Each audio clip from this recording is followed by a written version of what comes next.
What's up, Taiwan? I'm Erika Liu with 10 minutes of news from here in Taiwan and around the world. New laws to boost road safety took effect on Monday. Drivers who don't give way to pedestrians at crosswalks will now face heavier fines. Joyce Zeng reports. Motorists dominate Taiwan's streets, leaving little room for pedestrians.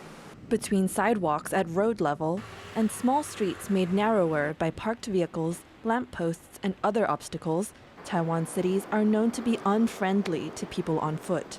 Police are cracking down on the persistent problem. One of the pain points police are targeting is crosswalks. Cars turning here should give way to pedestrians, but often they don't. New laws will be handing out tougher fines for such drivers. Drivers who fail to yield will now face a fixed fine just under $120.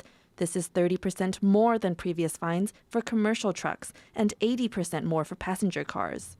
Road fatalities in Taiwan are 8 times higher than other advanced economies, including the US and Japan. In 2022, 3,000 people died in traffic-related accidents. Almost 400 were pedestrians. In the first 3 months of 2023 alone, over 30,000 fines were issued for failure to yield. This is up 138% from the same period last year. Yeah, I definitely think there's a lot of room for improvement. And coming back here can be a bit of a culture shock. There's a lot of cars, a lot of traffic. 他没有把各个不同种类的用路人有明确的区分，不论是开车的人上面，或者是执法单位，都应该要有更加完善的一个措施。 Though fines are being increased, how effective they'll be at reducing injuries to pedestrians will depend on how well police enforce the rules. Another key factor will be boosting driver and pedestrian awareness of the laws and making sure people pay attention when crossing the street. Eason Pan, Andy Xue, and Joyce Zhen for TaiwanPlus. Firefighters in southern Taiwan battled a new wildfire over the weekend. The worst drought in decades has left parts of the country tinder dry, and forecasters expect summer rains to arrive later this year. John Van Trieste has this story. All Saturday, helicopters filled the skies over a rural corner of Kaohsiung in Taiwan's far south. They were responding to the second big wildfire to hit the area in a month. It took 90 firefighters and pilots carrying 18 metric tons of water 11 hours to put out the flames. It's been 2 decades since Taiwan has had a year with so little rainfall.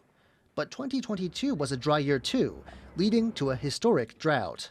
去年的主要降雨期间的5到10月的降雨量大概是历年同期平均的4到6成左右，导致目前的苯川流量偏低，水库水位也偏低。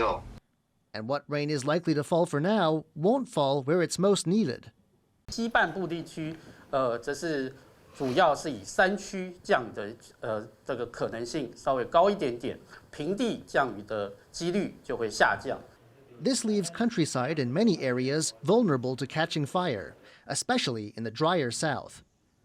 Forecasters also say the early summer rains, which usually begin in May, are likely to come late this year, putting Taiwan at risk of more fires for weeks to come. James Lin and John Van Trieste for TaiwanPlus. Taiwan will lift its ban on imports of Canadian beef from cattle over the age of 30 months. The Food and Drug Administration made the announcement over the weekend, though the date the ban will be lifted is yet to be announced. Taiwan's officials say the country's ban on Canadian beef was likely a hurdle for bilateral trade talks between the two countries. In February, the World Organization for Animal Health said the risk of BSE disease in Canadian cattle over 30 months old was negligible. Agriculture authorities are proposing amendments to Taiwan's Animal Protection Act. Leslie Lau looks at what the changes entail. Goldfish and rabbits, common prizes at night market game stalls. But newly proposed animal rights rules may soon make that illegal. It's just one of the changes that could be made to Taiwan's Animal Protection Act. Proposed amendments would prevent people from trading or gifting animals for entertainment purposes.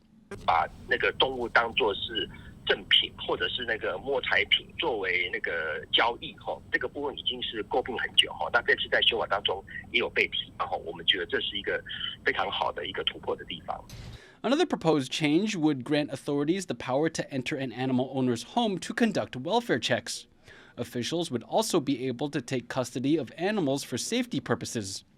Activists also hope the revisions can raise penalties for animal abuse.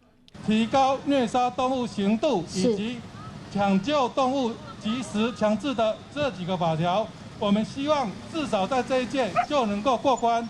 Taiwan's Animal Protection Act has been amended 15 times since it was introduced in 1998. Currently, it has 40 articles, but authorities want to raise that to 68. All of this so animals who can't stand up for themselves get a bit more protection. Leon Lien and Leslie Liao for TaiwanPlus.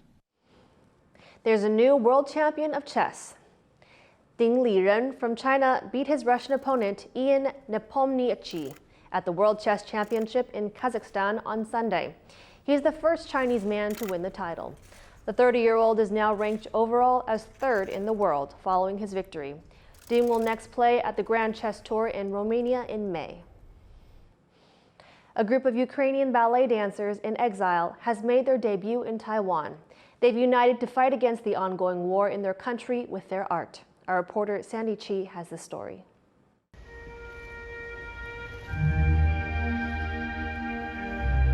Dancing amid the rubble in a war-torn country. These are members of the United Ukrainian Ballet Company. The troupe consists of around 60 Ukrainian dancers living in exile in the Netherlands. They are united by tragedy and fear of war, but find joy and meaning in life through dance.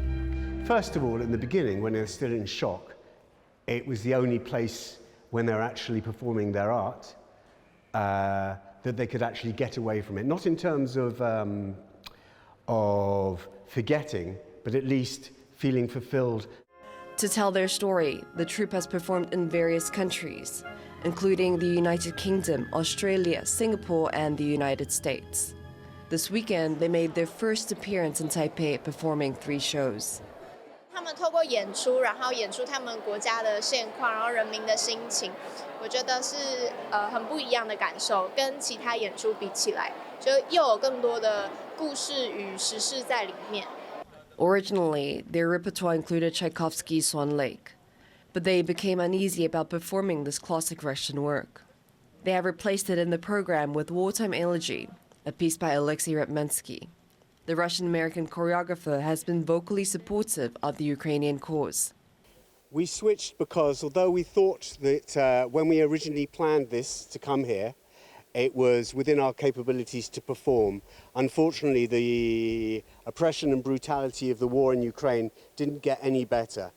Wartime Elegy is regarded as a love letter to the Ukrainian people, praying for peace and paying respect to their bravery. This performance holds a special significance for the dancers as well. Because when I dance, I feel not angry, I'm not thinking about the war, I think about love to dance and about my mission. We want to show our culture, show that we exist. United on the international stage, these dancers are fighting against the war, pouring their love for their country into their performance. Klein Wong and Sandy Chi for TaiwanPlus. French street artist Jordan Saget painted a work outside the Chiang Kai-shek Memorial Hall in Taipei's Liberty Square this weekend. Members of the public looked on as Saget created the work in chalk and paint. The intricate curved white pattern showed off his signature 3-line style.